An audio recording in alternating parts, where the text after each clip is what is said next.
สบายดีค่อยชื่ออาจารย์เนตและมื้อนี้ค่อยเสนอสำนวนว่า What goes around comes around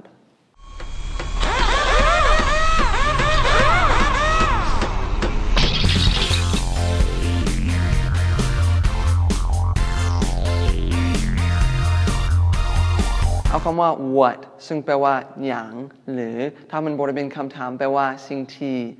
คำถามถามนี้ที่คนเราทุกคนสิเขียนในภาษาอังกฤษเป็นคำถามนี้ What is your name เจ้าเว้าหยังก่อนค่อยบ่เข้าใจเมื่อเจ้าเว้าภาษาอังกฤษเจ้าต้องออกเสียงแจ่มแจ้งอย่างเช่นถ้าค่อยเว้าภาษาลาวจังซี่ค่อยชื่ออาจารย์เนตมื้อนี้ค่อยเสนอสำนวนว่า What is your name บ่มีใครเข้าใจฉะนั้นเมื่อเจ้าเว้าภาษาอังกฤษ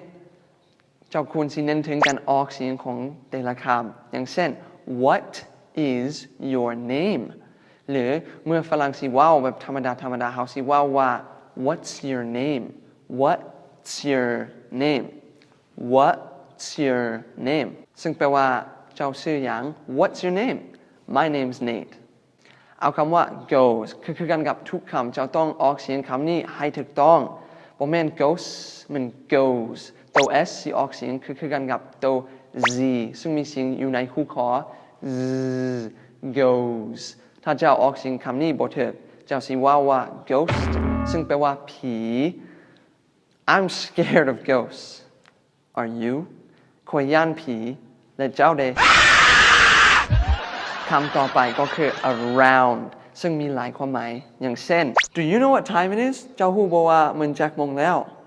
It's around 2 o'clock แปลว่ามันประมาณ2 โมงสวยแล้ว Where is your house บ้านเจ้าอยู่แถวใด It's around That หลวงมันใกล้ๆทาดหลวงหรือมันมอทาดหลวง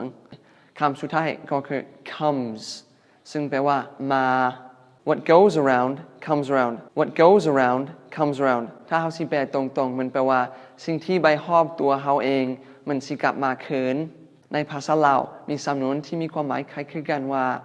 กรรมตามสนองเอาคำว่ากรรมในภาษาอังกฤษมันแปลว่า fist หรือถ้าเว้าฮอดศาสนาพุทธกับฮินดูกรรมมีความหมายว่า karma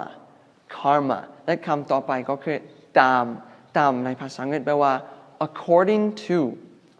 to สนองแปลว่า fulfillment ฉะนั้นกรรมตามสนองมัน karma is fulfilled